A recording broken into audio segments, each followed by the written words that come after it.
Welcome to the Safety and Risk Success podcast with me, Christian Harris. My guest today is Reena Appadoo of Navitas.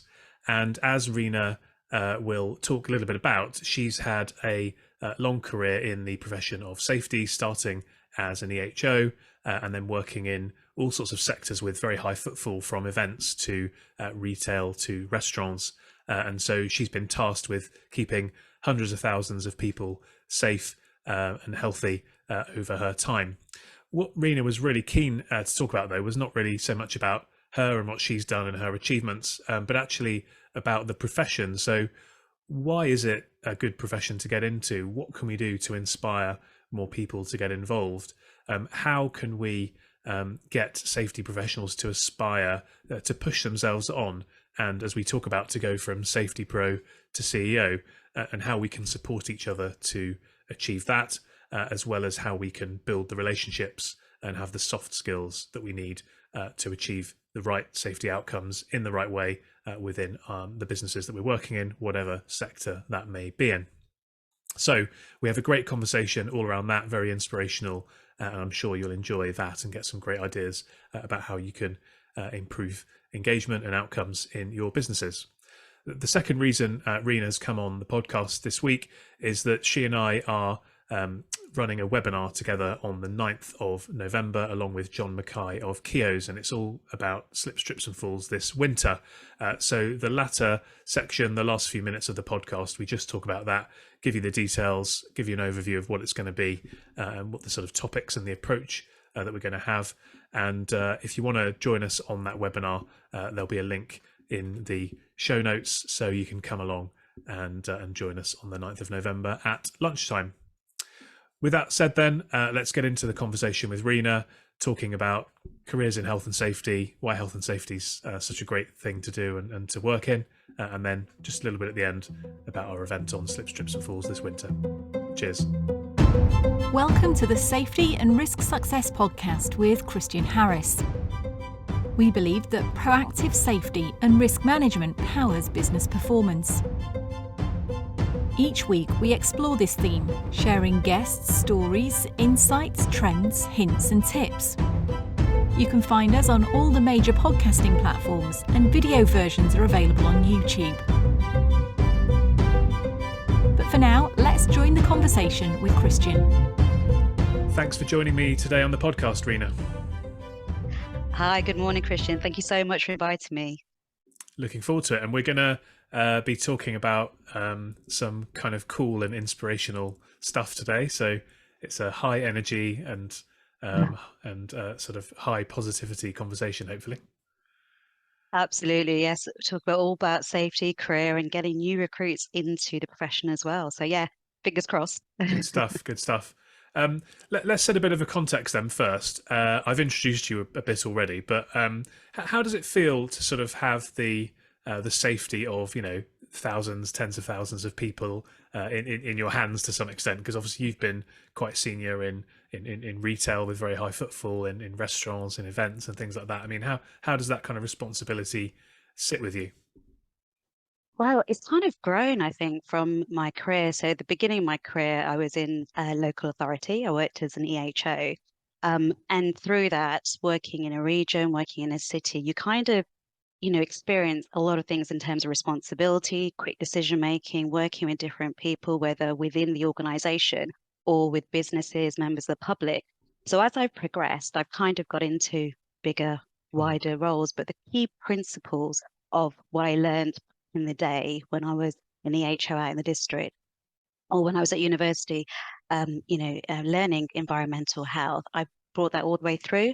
But when you get to a point where you are looking after a lot of premises and a lot of colleagues, and people are looking to you to make that quick think responsibility type decisions, it's all about, having that vision, having a fantastic team around you. And I guess, as you go through things, you feel very proud because you're doing your duty of care. It's not just in statute, but you're doing it day in, day out, and you're living and breathing it. So I don't think the numbers you think too much about, but I think it's the experiences that you garner through the years of doing it. Yeah. So what would be some of the kind of key high points then, or kind of, achievements or or even maybe thinking about times when things didn't go well, but you responded in a good way, I suppose, because that's still an achievement, even if something bad happened. What would you sort of highlight as some of those key inflection points, I suppose, that you've gone through? Yeah. Yes, there's all different ones depending on the scenario. So I'd say, one of the highlights from whichever organization I've worked in is having that right team around me as well, and recruiting people and developing them in safety. As with every other profession out there, it's all about that learning and developing. Mm, But because of kind of what we do, and a lot of it is very reactive, on the spot, dealing with an investigation, dealing with an incident, or, I don't know, local authority officers coming in. Um, that L&D bit, sometimes you don't do as much, and it's all down to individuals doing it. But I've always created that space for my teams to make sure that they have got that. mm, Also, mentoring. As I've got further on in my career, I've mentored people within the organization and outside. But in terms of like highlights as well, as I suppose it's like any campaigns we've done, any awareness training that we've delivered that's a little bit different. When we're in safety, we always talk about the legal requirements, but trying to land that with, I don't know, hundreds of thousands of colleagues mm, or customers coming through the door. How do you do that in the right way that kind of garners that, that the right reaction, the right response that you want with people, but also making it stick, because mm, that's the key with safety, making it stick. So there's been, numerous campaigns we've done, and also I was very fortunate to work with a theatre group where we decided to put on training for leadership teams. So we invited them for a day of training. It was health and safety. They didn't know anything else. And I think they were probably expecting death by PowerPoint, yeah. but we thought we'd do it a little bit differently. So it was a great experience. We got to write a play based on an accident, and we had actors in, and they delivered it, and then there was a question and answer, and it was interactive. And again, that making things memorable, making things realization dawn on actually something so simple which could have been dealt with. It went through all these stages, and it ended up in all sorts of different scenarios. So that was good. I think with safety, if you can bring in the creative side with the theory and land it to the right audience in the right Mm. way, that's a highlight. And yes, I've been quite fortunate to be able to have done that. I So love that. I yeah. think that's a great idea. I was at an event recently with one of our partners, and it wasn't anything to do with safety, but they had their senior leadership team um, in one of these kind of away day sessions, and it was kind of Ah, character building, whatever. They didn't know what was coming to happen, and they were asked to create and perform a song about the kind oh, of philosophy and values and stuff of the business. And I thought that was great, because it's just a way, as you say, of kind of getting people to think about something that perhaps is not mundane, but kind of day to day, but in a slightly different creative way. And that kind of gets the juices flowing, and can bring some better outcomes than just doing a mock trial, for example, would have done in your scenario. yeah, yeah, absolutely. And also, I think people start thinking about things in a different way as well, especially when Mm. it's visual. And that's the key thing with safety, making it visual as Yeah, well. yeah. And the written word is very powerful, but if you can put some imagery behind it, or use video or anything like that, colors, it kind of brings out the emotional side of it, because it is that psychology, it's that blend of Mm. why people do what they do. And you've got to kind of bring that together to get your message across. So yeah, that sounds good. So a Yeah. bit of a song uh, Song and dance, make a session. song and dance of it. Yeah. I I'll find try that. yeah, I find stories work quite well. So like in my world, and we're gonna go a little bit into my world at the very end of this, because we're going to be doing an event about slip, strips and falls soon.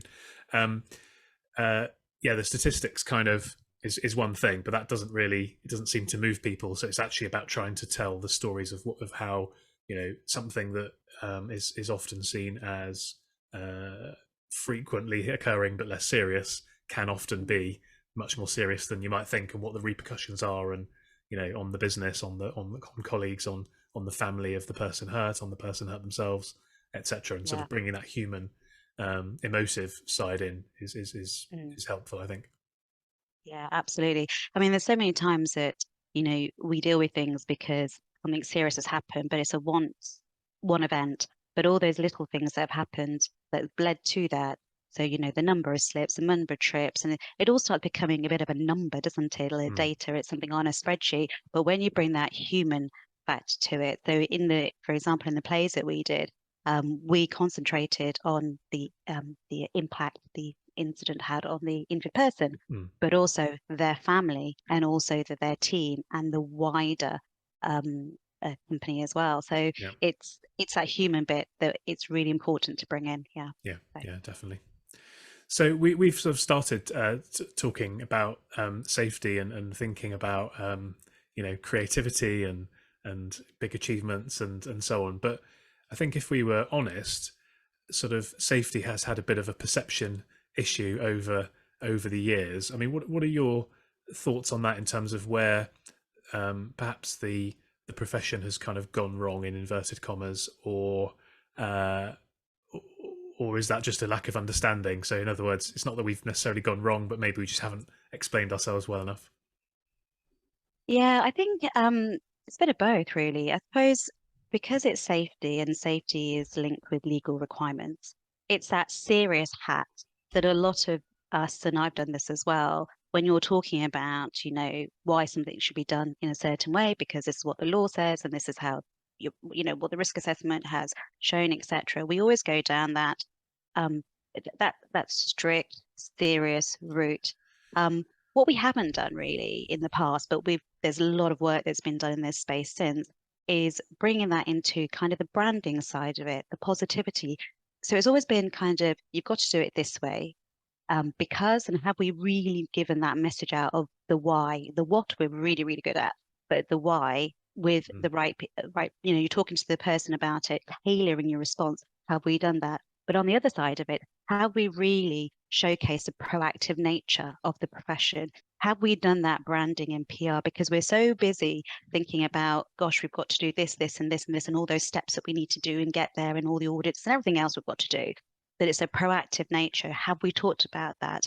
And I think when I started in this area, over 21 years ago, it was the serious side of it. It is, because back then I was an EHO, you're mm. going into a business and you're kind of the authority on something. Yeah. But we did a lot of training, we did a lot of engagement back then, but we didn't really talk about that. So I think as we've grown, and as, as the public has changed as well, I mean, the pandemic had given us a kind of really showcased our profession, because who would have thought before the pandemic people would talk about risk assessments, Yeah. looking at hand hygiene and PPE and chemicals and all those kind of things, and that's really pushed us forward for that.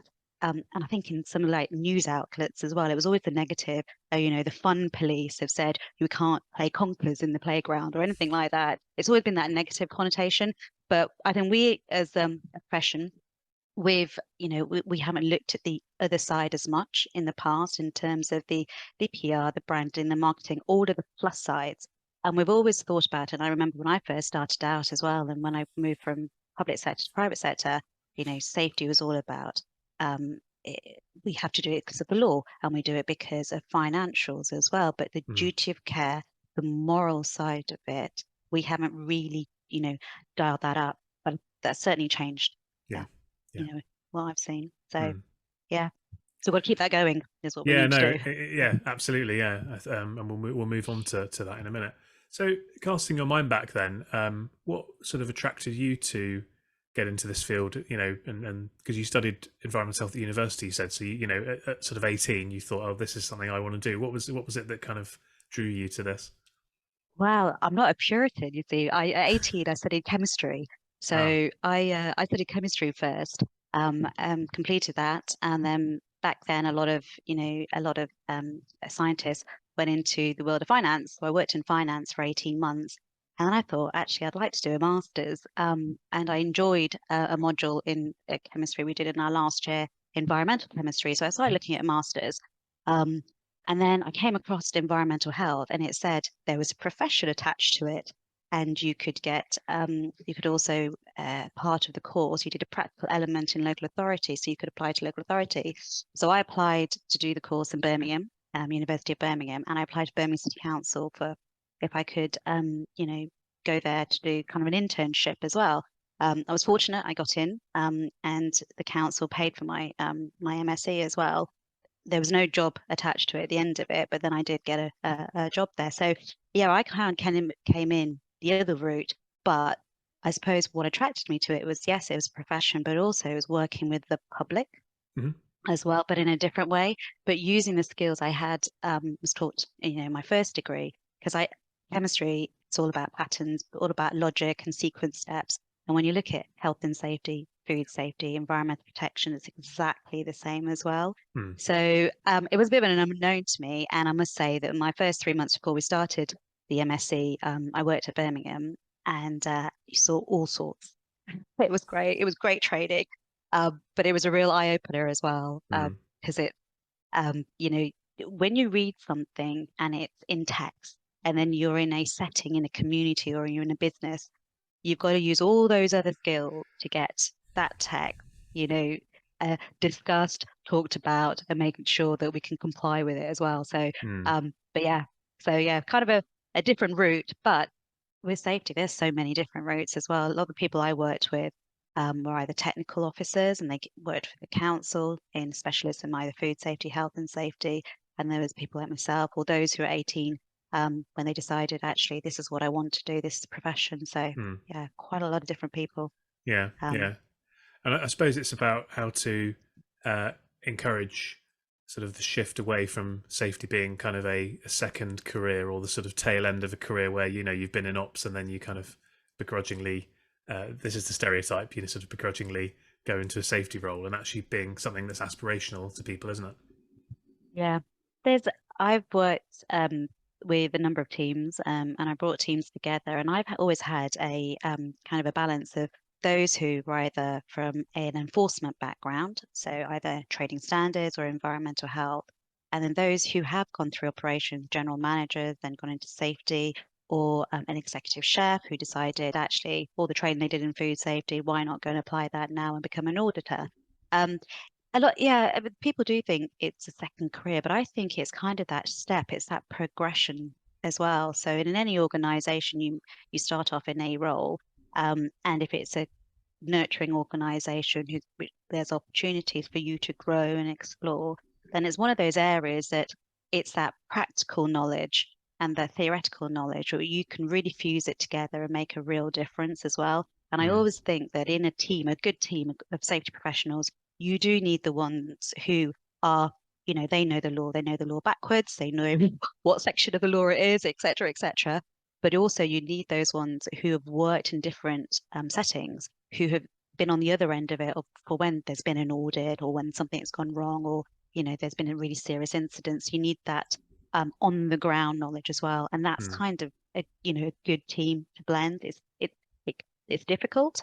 Like with any profession, there are people leaving the profession, and there's others who are not entering the profession. So when you get that good mix, then you've definitely got a good team Mm. working Mm. with you. Yeah. So the picture you're painting is that actually it's a very, very broad skill set that you need, and so the qualities that somebody has or perceives that they have um, could almost, in any case, could be applied in some way to safety, and then it's a case of getting in and figuring out where you can add the most value. But then as you go through your career, I guess, trying to broaden your ability and sort of take on more responsibility and add more value. Is that a fair comment? Yeah, I'd say so. I've always said that you can train the theory. We can put you on a course. You can put a NAPOSH course, IOSH course, CIH, public health course. We can teach you the theory, but it's the other things that you need. And I think this is what makes a really good safety professional, well balanced safety professional. It's the other softer skills, Mm. that teamwork, that putting people first, that empathy. That's what you need to really stand out and really, well, not only would you get career benefit, but also the people you're working with, what you're delivering will also, they'll get the maximum of you as well. Mm. I mean, I've seen some people struggle who are very theoretical based and very, the old-fashioned tick box, Yeah. always looking down, not looking up. you can't, you can, there is a role, but it's not a wide role for you. Yeah. But safety profession is huge. I mean, you can specialize once you find out what your unique selling point is or what you're interested in, whether it be fire, asbestos, water hygiene, you can go into all those different fields, but Mm. you've got to have kind of that inquisitive mind, I'd say, um, and really be kind of searching. And it's very, it's moving as well. You're not doing the same job every single day, No, but what no. you are doing is applying logic in every scenario in probably the same way that you did it when you first started Yeah, as well. yeah, So yeah. And I suppose the other key thing is kind of compassion and empathy. But then I suppose you probably wouldn't look to do a career in safety if you didn't have those things inherently within yourself anyway, I imagine. yes, exactly. And the listening skills, that's important, whether it is an accident investigation you're doing or, you're new to a premises and you're supporting the risk assessments, that listening skills, that's really important. And Mm. engaging, being able to engage with people of all different levels of an organization, because it's very rare that it is the C-suite you'll be talking to. It is those on the shop floor, those in the kitchen, the porters, the delivery guys, and girls. They're the people you're talking to, and they're the ones who do the job day in and day out, and they'll give you warts and all, which is good. Yeah, yeah. An idea that I've been sort of toying with, which I sent you in an email earlier, is this kind of expression of going from safety pro to CEO. Because I've always felt that the skill set and what you have to do to be successful in safety, plus the knowledge of the organisation that you build up, kind of in many ways should give you the perfect platform to aspire to be the CEO. Because actually you need to know about everything that's going on. You need to be building relationships at every level and every department of the business. You need to be mindful of how to engage, how to do marketing, to use your word earlier. You've got to be a good listener. You've got to know the financials. You've got to know the numbers. You've got to know the impact on the business. You've got to protect the brand. And all of those. If you go down the list of what a CEO needs to do, those are all the things they need to do.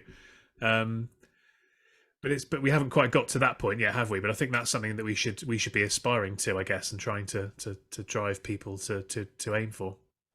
Yeah, absolutely. All of those things that you've said that CEO needs, and through your career in safety, you absolutely experience that. Um, what we tend to do though is that um, we kind of set a ceiling for ourselves and we think, we'll get to a head of or to a director level, but we can't do that. We can't do that job role. But actually, it's all about pushing yourself and looking, as you say, and being inspired, and thinking, actually, yes, I can do that. I'm putting myself forward as well. I Mm. think from going from a safety person, professional, to a CEO, you get to the point, and I suppose it could be midway through your career, and you've done safety, you've done, all the things that that comes with it. Either you've written policy, you've managed auditing, you've dealt with incident, you've reported at board every month. Then there comes a bit that you've got to develop yourself. So going back to what I said right at the beginning, giving yourself that space and time to think about other things. And I think also not just doing safety, but maybe saying, actually, I'd love to do a 6 months secondment into operations, or Mm. how about going into HR, learning new other skills. And you can do that either within the organization you're in or doing voluntary work outside your organization. And I think that kind of gives you that broadness that we all need. And then sometimes, like if you're the expert in a business, they don't want you doing something else. They Yeah, want you yeah, in that role because you're the expert, whether it be legal challenges or anything else that needs to be, dealt with. But I think get to that CEO place, why not? Think about it, but how best to get there. And also personality, passion, those kind of things are really important as well. mm. And it's great to be seen as the safe pair of hands. This has happened. We'll go and talk to that person. Let's go with that. But also, get involved in other things as well. It's really important, and be seen out there. That's Mm. important as well. If you're, and many of my colleagues, we've, and everyone as well with the pandemic, that working from home. But if you're working in the restaurant industry, events, or in retail, be out, be out in your stores, be out in the restaurants, talking to colleagues. That's important Yeah. as well. So yeah. Yeah. Well, I think it's something to aspire to, and I guess the challenge for all of us is what can we do to help to drive that forward. So whether that be mentoring, which you mentioned earlier, whether that's networking, campaigning, research, I don't know what that could look like, but I suppose it's kind of what can we do to band together and try to make this happen, I suppose. Any thoughts on Yeah. that? Well, yeah, I think by doing this with you as well, so working with you on a podcast, and later, well, next month, we're doing a webinar as well with another colleague of ours in our network. I suppose it's grouping up together, and whilst a lot of us do, we contact each other, we network, but it's either to talk about an issue Mm, or sharing experience. But how powerful would it be to have people together, having doing a webinar together, or doing an event together and talking about safety, but in the different sectors we work in or from our different experiences?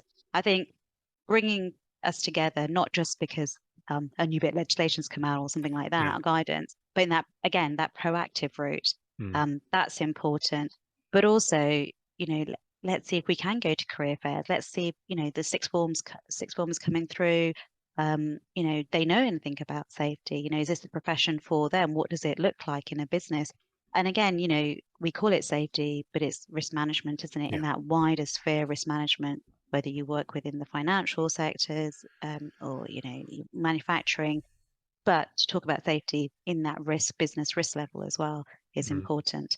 yeah. But I think keep doing what we're doing, but doing more of, these kind of things as well. It's important. Mm, Everyone's very busy, but it's making that kind of that half an hour, 45 minutes, yeah. and we Yeah. do something together. Yeah. So yeah. You've raised an important point there, which really resonates with me, which is that safety clearly is really, really important, but actually it's you can set it within the context of broader risk management. So that's one opportunity, isn't it, to try to develop and have more impact, I suppose, is to move out from kind of just in inverted commas safety into that sort of slightly broader risk space, and then you're going to get that broader exposure and an ability to influence and impact things on a potentially larger scale. So I think that's one point. And the other point that I would make, which I make a lot, is I think that we just need to do a better job of linking safety inputs to performance outputs for the business. So in other words, you know, if we had a cast iron business case that, for every pound the business spent on safety, they would add £2 to the bottom line, then they'd be Yeah. going gangbusters and investing in safety like never before. Whereas often what I hear is, I'm struggling to get the investment. I don't control a budget, or I don't have a budget. I've got to get sign off for this, and it's quite difficult, and things take time. And so I think if we Mm. can sort of try to, and this is something that I think needs a collaborative approach, try to develop some really robust analytics and evidence that this proactive approach does pay off. I think that's how we can really expedite that kind of jump. Yeah. Yeah. Definitely. I think, and it's using experiences that we have within the network to be able to help someone do that as well. And, things sometimes do take a long time to get that investment. But if it's going back to having that clear vision of what safety means in your organization, however big, however small your organization is, and what are the key things that your aims are and your objectives, and what do you want to do? And also breaking it down. This is what we're going to be doing in year one. This is what we think that year two looks like, and year three, and you build on it. But you made a great point. It's about that data.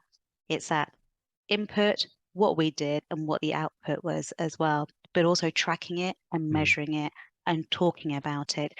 So if we launch a new training, whatever subject it is, this is why we're doing the training, why it's important. This is what the benefit is to our colleagues, and this will mean they'll have this knowledge, and it will safeguard against X, Y, and Z, which will also mean that we are giving them learning opportunity. We're supporting with staff morale, hoping retaining staff and also attracting new as well. Say this company actually invests in you. It does give you training, not just the legal statutory things, but also additional training. And this is what it looks like. But I think as you know, as with all organization, being data savvy and data led is really important. There are lots of metrics you can have in safety.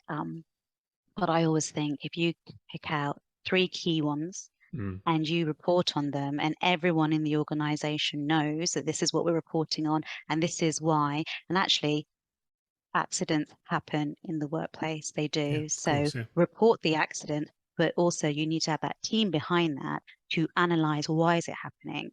A lot of time it's that person hasn't followed their training. Well, actually, let's not just stop there. Is that training fit to address this particular problem that's happened? That's the other thing. And again, you need that time, you need that resource and that kind of different way of thinking as well. But yes, absolutely. You know, I think with, you know, the experiences we have in, you know, the different networks there are out there, if anyone needed any support in putting a position forward to their board, you know, why not? Let's have our groups helping each other, because I'm sure we can, you know, we can help, and you look at things a little bit differently as well, because, you know, you've got on that board, you've got the CFO looking at it from a financial cost, but you've got the people director, the HR director looking at it from their way, the COO looking from operations. So it's kind of trying to make sure that every bullet point in your presentation addresses each of the key players around that table as well, because they'll want to do it, but it's actually, but what does this mean to me, my area? Yeah, because the benefit of working in safety is that it is something that everybody inherently understands is important, and everybody can sort of buy into the theory of being safe.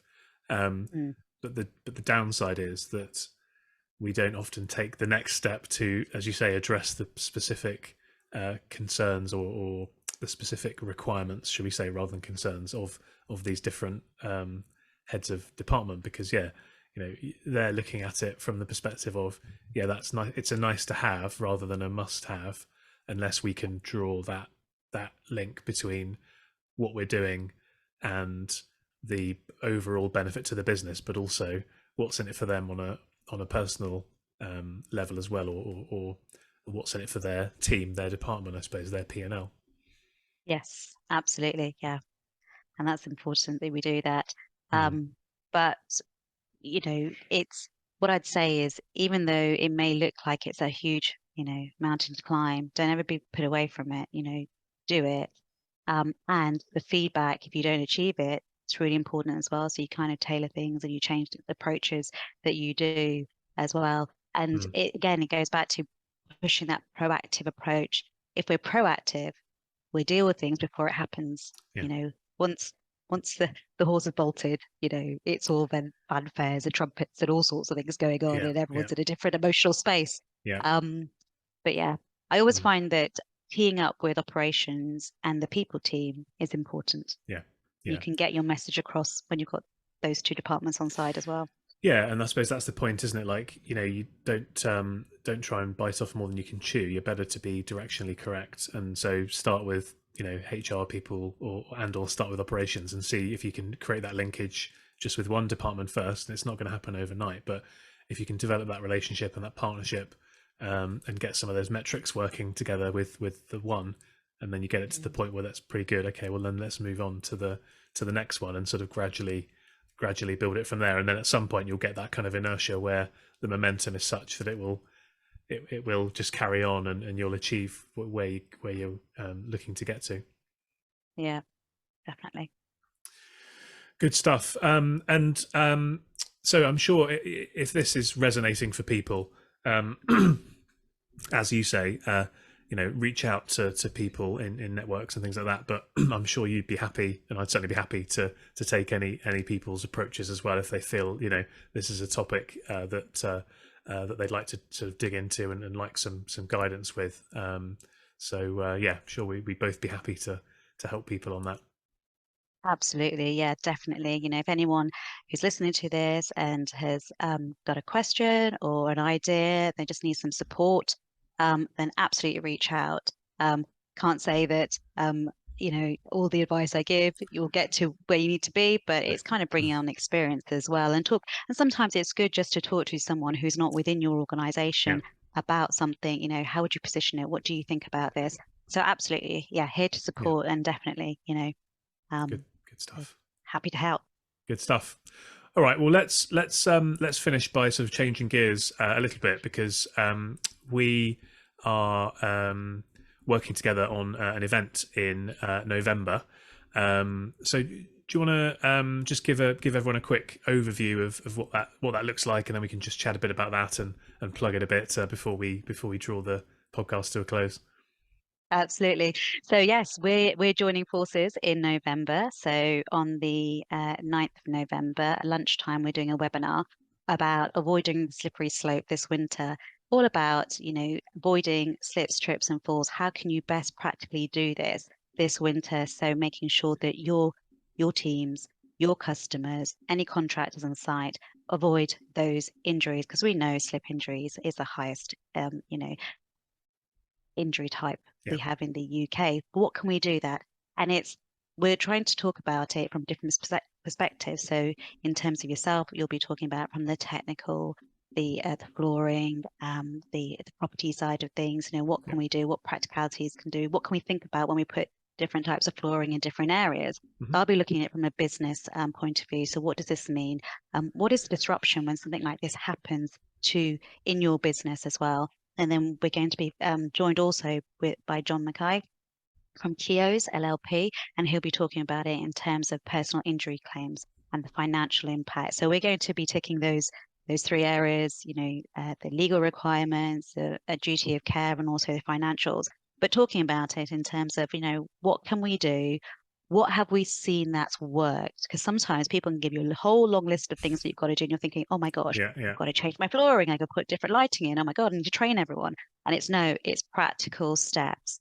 And for me, it is all about what do you do on a daily basis? What can you slip into operations, which is not going to impact to do another check, Mm. but it's what you do as your part of your normal walk around.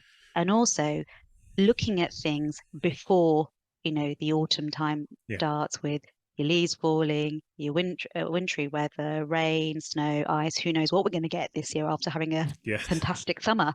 Yeah.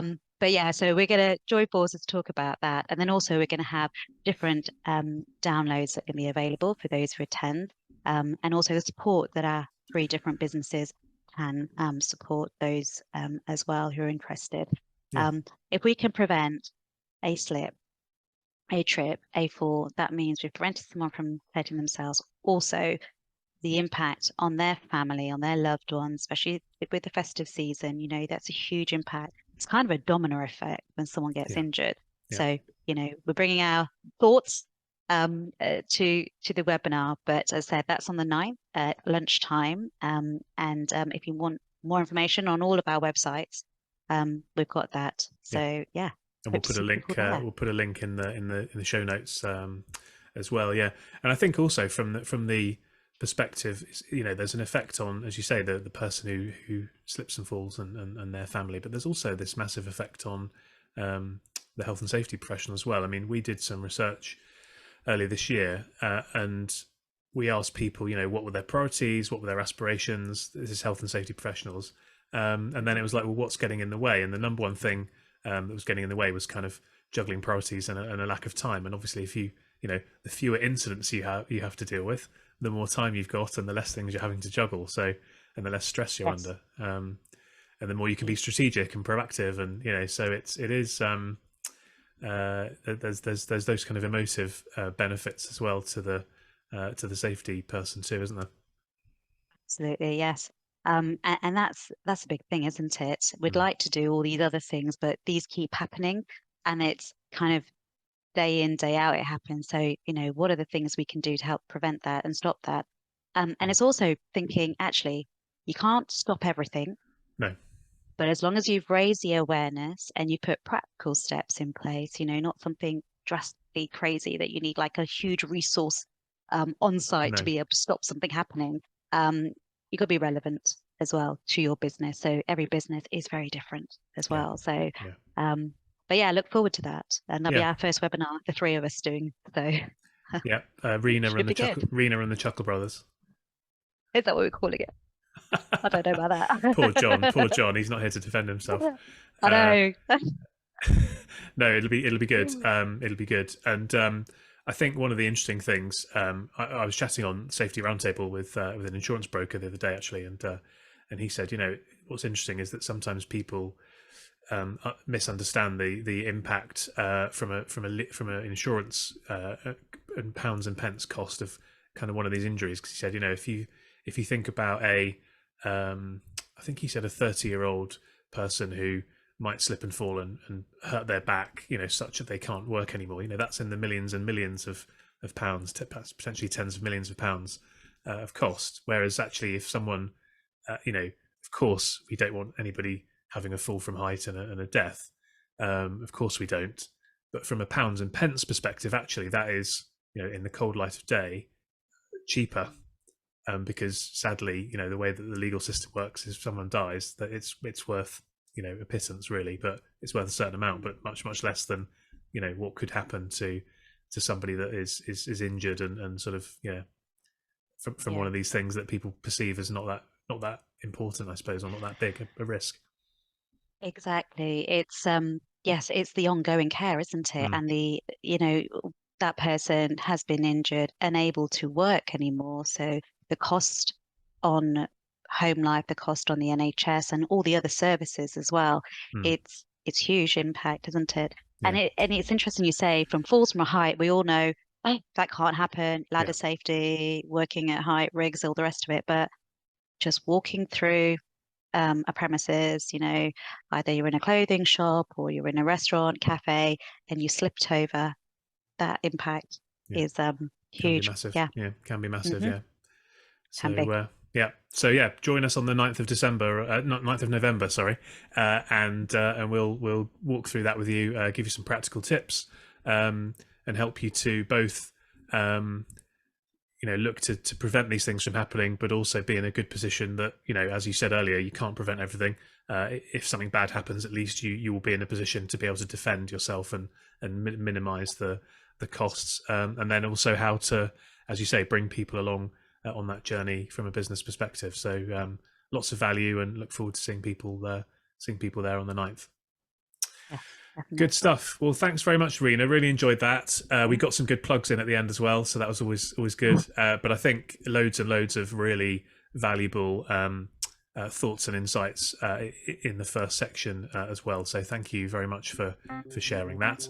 And thanks for joining us as well. And we look forward to seeing you next week for another podcast. Thanks for joining us on the Safety and Risk Success podcast. If you've enjoyed this episode, please hit follow and do share on social media. Does anyone you know spring to mind as a great guest, even yourself? If so, please contact us on podcast@slipsafety.co.uk. See you next week for another episode.